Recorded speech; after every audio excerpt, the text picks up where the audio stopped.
Welcome back. This is Rob with American Trailhead, and I got the owner, Gary Summey here, and we're going to talk about hunter safety.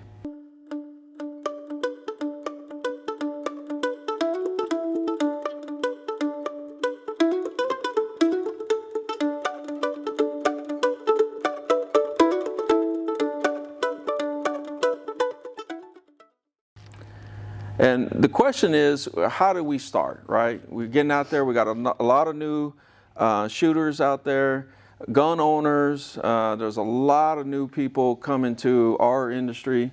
And we want to, highlight some of the things that you would do to prepare yourself to go out to a day hunt or a couple of days, however that goes. We can, highlight some of those items and things that you need to be aware of, and you make your decisions on where to shoot and where not to shoot and all that. So Gary's been hunting for a better part of his life, for years and years and years, and so he's a resident expert in our hunting for American Trailhead. And so the question is, how would you prepare on going on a simple day hunt? And I use that word carefully, simple, but just a day hunt. If I'm going, since we got turkey season coming up for the spring season, and how would you go and prep yourself? Well, I'm a dangerous person to ask a simple question to. I know. People that know me know I can complicate making a peanut butter and jelly sandwich. Right. But when I think hunter safety, and you could write books and books, and there are millions of books out there on all this topics, and that's not what we're trying to do here.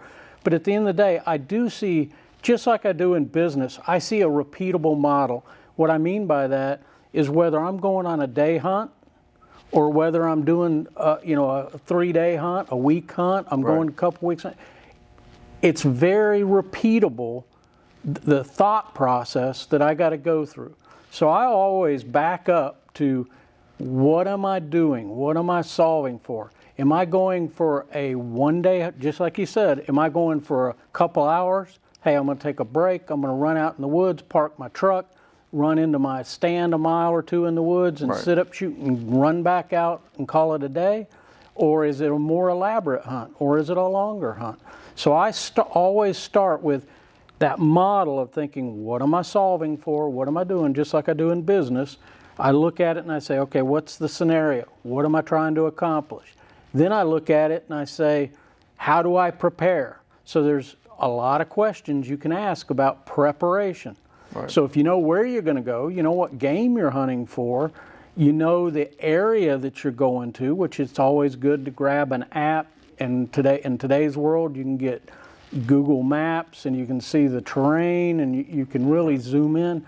Spend the time understanding where you're going. Just like if you were to go downtown Atlanta, there's some great parks and river access. There's actually kayaking you can do on the Chattahoochee. Right.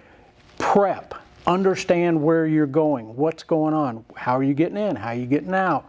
What are the access points? Think ahead to what could go wrong. Prepare yourself to think through that. So to me, that's probably the most fundamental baby step when I first think about going hunting, is that scenario planning, that prepping. And of course, you always look at the weather, you look at your gear, right. And whether you're going to the city to a ball game or whether you're going out in the woods, somebody should always know where you're going. Your mom always told you where you're going, what time you're leaving, what time you're getting back. What do we do if something happens? How do you get in touch with us? How do we get in touch with you? Even though that's rudimentary, I remind myself, even after 50 years of doing this, 60 years of doing this, go back to the basics. They're fundamentally sound.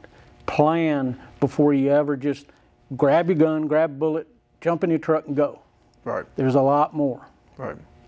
So and there's a bunch of stories and in recent times as well where a young family got lost and it ended tragically.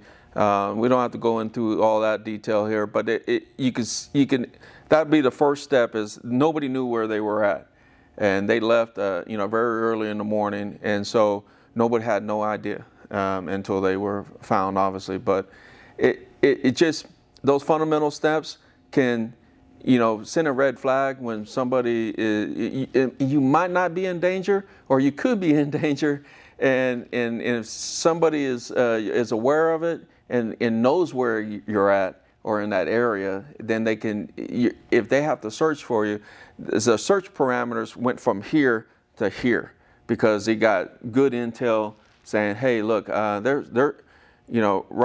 is supposed to be here. This is where I'm going to park my truck. This is where I expect to go. Right. Here's where I don't expect to go. So I think it's very fundamental on the hunter safety. When people say hunter safety, they might think, well, I got to wear orange, I got to wear hats and orange hats, and obviously, know where you're shooting and all that. But I think the safety part of it, back like what Gary was saying, takes that one step further back to where I'm at, who you want to notify somebody and let them know what you're doing, and then prepare for that day. Because unfortunately, in that scenario out in Arizona, they didn't prepare for that day. So you gotta prepare for the unexpected, because I've had things happen to me that I didn't plan on have happen to me. I've been in the wood shop working and not done some bright things and got hurt. I've been in my backyard clearing little branches and I trip, or a limb falls out of a tree. Well, so when you go hunting, you got to have a little bit of preparation for the unexpected, which means you may be planning for that short hunt, but what if something goes wrong? Right. You'll fall out of your tree stand because you don't have a strap, or you have a strap, you fall out, but you hurt yourself. Right. You're not mobile. You trip. You do something. So in your planning and prep, it's not just the perfect scenario of this is what I'm going to go do, but a little bit of what if something goes bad? Right. Can I survive an extra night in the woods? Because it may be a beautiful during the day, but overnight you may have cold or rain or something. Right. And if you break a leg, twist an ankle, something, you need to be prepared to survive that little bit. Do you have a little bit of snack, water? Okay. Hydration's critical. Yeah, I think in the past it's winter time. We're coming out of the winter time, so we don't drink a lot of water normally because it's cold outside, and if you're not going out in the woods all the time or even exercising, you kind of forget. You go day-to-day job, you go into work, you forget to hydrate yourself, and so being in that kind of environment and being exposed to elements, you can be dehydrated very quick, and then obviously that can end badly. Yeah. So the hunter safety, that's the first and foremost. Know where you're going.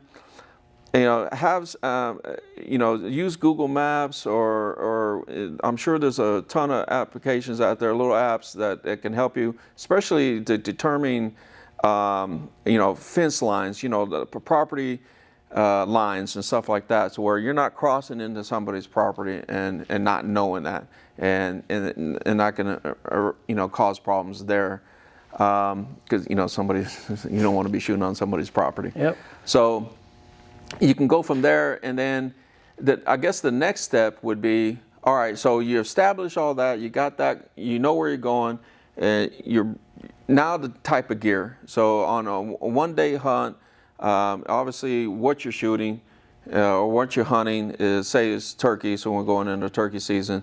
So I'm going to obviously have a 12 gauge with me, or 410, or however you want to shoot that day. You're bringing the shotgun and the ammo. How much ammo? Do you want to lug 14 cases of ammo with you? Probably not.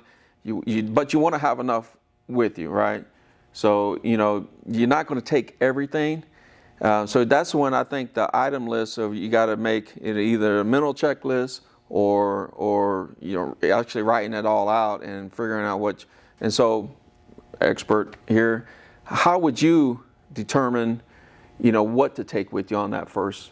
So, for example, if I was hunting turkey, I don't need a bunch of guns. I need the gun. Right. I need the ammo that I want to use that's appropriate. Right. I want to, before I ever get in the woods, I want to go out and get comfortable with knowing how it works and how to operate it safely, Right. follow all the safety rules. I want to know all like in Georgia DNR, you can take a hunter safety course. There's a lot of other places you can go get training and development to raise your skills. But then when I'm grabbing my equipment, it's not just the gun and the bullets. It's whatever other regulations, like when you're bird hunting, you can only you may have to put a block in your receiver tube because you cannot have too many shells. Too many shells. That's so you got to correct. know what you're hunting. You got to know what the regulations are. You got to adjust your equipment, and then you got to think beyond just the shooting. So, for example, what else do I need to carry? If I was hunting deer, might I want something to drag the deer out of the woods, or roll the deer out of the woods, or an ATV to get to it, all that stuff. But once I have my firearm shooting stuff, I also got to think of, when I take the game, how do I properly prepare the game in the field to get it out? So do I have the right knives, the right tools, the right bags to put the meat in? Because you don't want to go out and just shoot stuff and waste it. You want to use it. So I want to eat the meat that I take. I want to harvest the game and enjoy it. And prepping it in the field means that I've got to be prepared. So I'll get the tools, the knives, the bags, that sort of thing. I'll also do things like carry me extra water so that I can wash the game off, or the bag off, or my hands off, or that sort of thing. And then I'll think about, when I have that game and I put it in the truck, how long am I going to be before I get it back home, or to where a deer processor, or whatever I'm going to do. So you got to think through. It's really just scenario planning in your mind, how your day is going to go and the things you're going to do, and just think about the tools you bring to the table each step of the way. And a piece of that, and he was saying that, you also want to, get your firearms and your ammo, and once you get that done, obviously we probably carry a sidearm with us, because you never know. There's wild boars out there. I mean, you can't take everything with you, but you need to think that there's other creatures out there. Obviously, you're in the wild, so you're going into their home. It's not the other way around. And so there's other animals out there that you're going to be walking across. So you need to be very aware. We had an issue here in Roswell at a park. All of a sudden, there was a huge amount of copperheads, and for whatever reason, that breeding season took off, and they had to close the park down. It was a few years ago, and send people in there to capture all of these snakes and stuff. And that's just a park in the city. Yep. Yep. So this is not even out in the wild where they're allowed to propagate as full as they want to, and there's nobody stopping them. But so you need to I guess watch for your terrain and where you're shooting, and having the proper gear with you, and then acknowledging where you're going, and having other people know. So just having that mental checklist, and then how you prepare your game as well. You're going to want to take that back with you and get it cleaned up and get yourself cleaned up, and then you got to get it back to whatever point.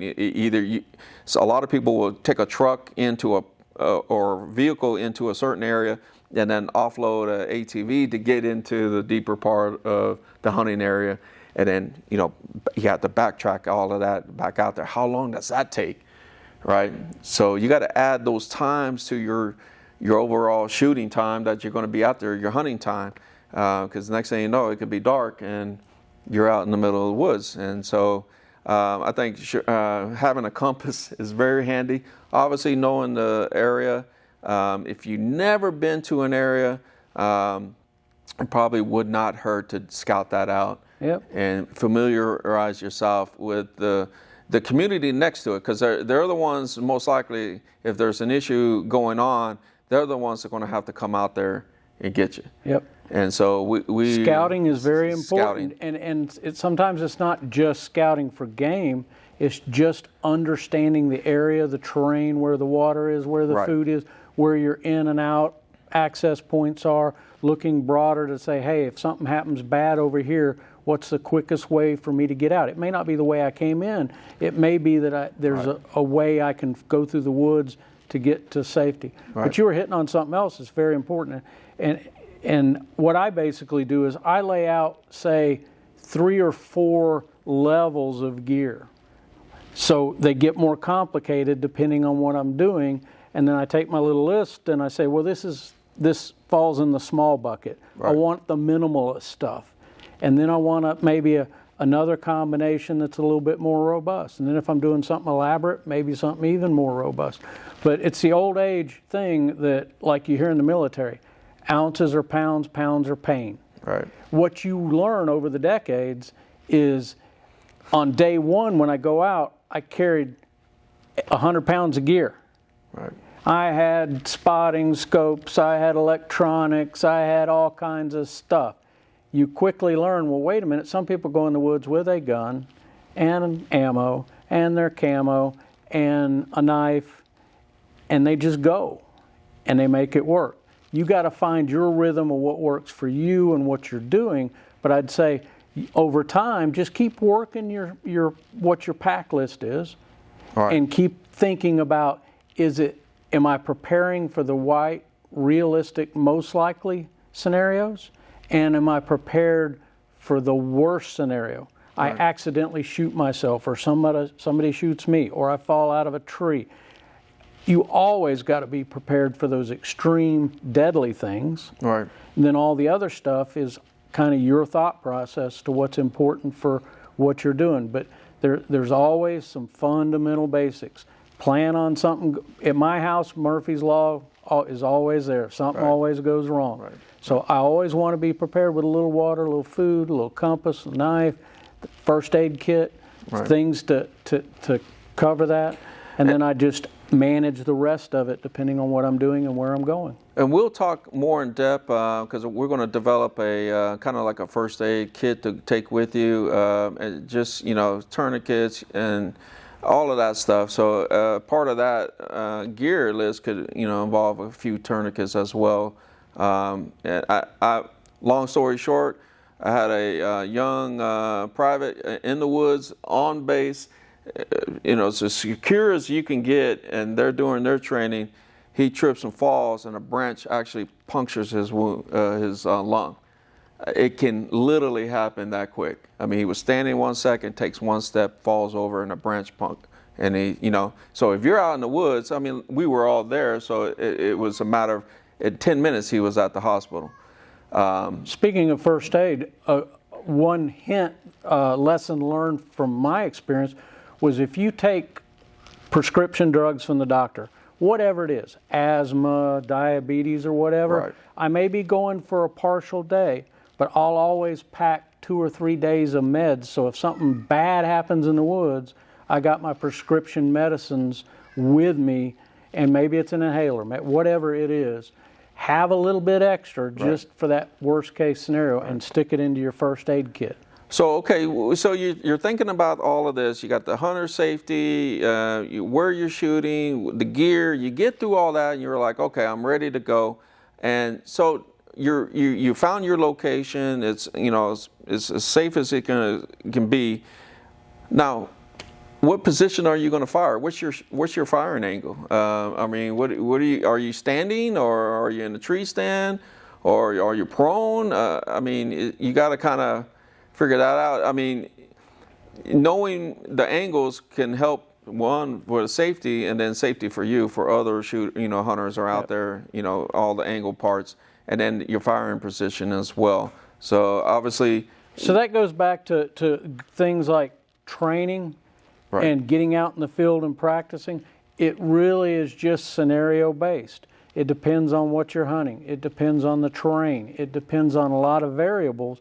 But at the end of the day, when I go hunting, I could do any of those all of those in one hunt. Because I may say if I'm hunting deer, I may be moving around. Now sometimes I hunt from a stand and I only hunt in one place. Right. But when I think about different angles, I'd say go back to your training and preparation and practice all of them. It's real easy to sit on level ground and shoot at 100 yards and just do the same thing every time. But when you get in the woods, that ain't reality. No. There's something in your way. There's a better position to see the area that the game is most likely to travel through. You may have to move because you don't have a good backstop if you sat in a particular position in a certain place. So again, it's just scenario planning for what if I do all those things. I would never train or plan on just one answer. Right. I will always be laying down. I will always be standing up. But you go back to your training, and any good training will teach you things like, how do you get your firearm stable? There's a million answers to that. How you stand, where you put your feet, how you balance your weight. Do you have a sling on to wrap around your arm? Do you lay the rifle over a fence post or up against a building or a tree limb or something to steady it? Do you have a bipod or something that you shoot on? The key is any of those could really come into play, and you don't always know what angle you're going to be shooting from, what position you're going to be shooting from. So practice it. Yeah, definitely. So we're I hope this information is valuable, and it's just take a step back and think through that process and understand where you're shooting, the safety, is for safety for yourself, for people around you.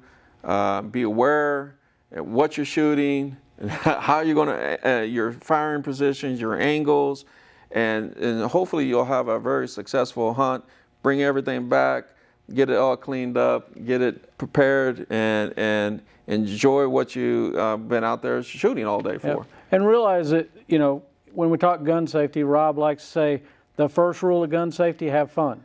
Right. The next rule is it is a deadly weapon. It can hurt somebody, you or somebody else. And that's a joke, by the way. And you want to prepare for that. But what I'd say specifically about safety is a lot of times accidents don't happen when you're all settled in and you're ready to shoot. Right. It's when you're getting out of the truck.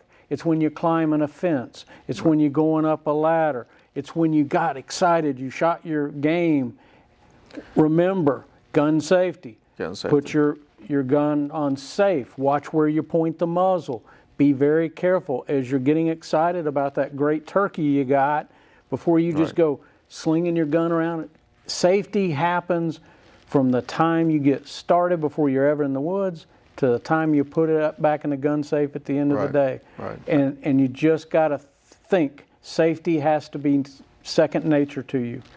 I can't agree more than that. You definitely, safety is from the beginning to the end. To when you pull the gun out of the safe, to you put the gun back into the safe, you definitely want to think about safety.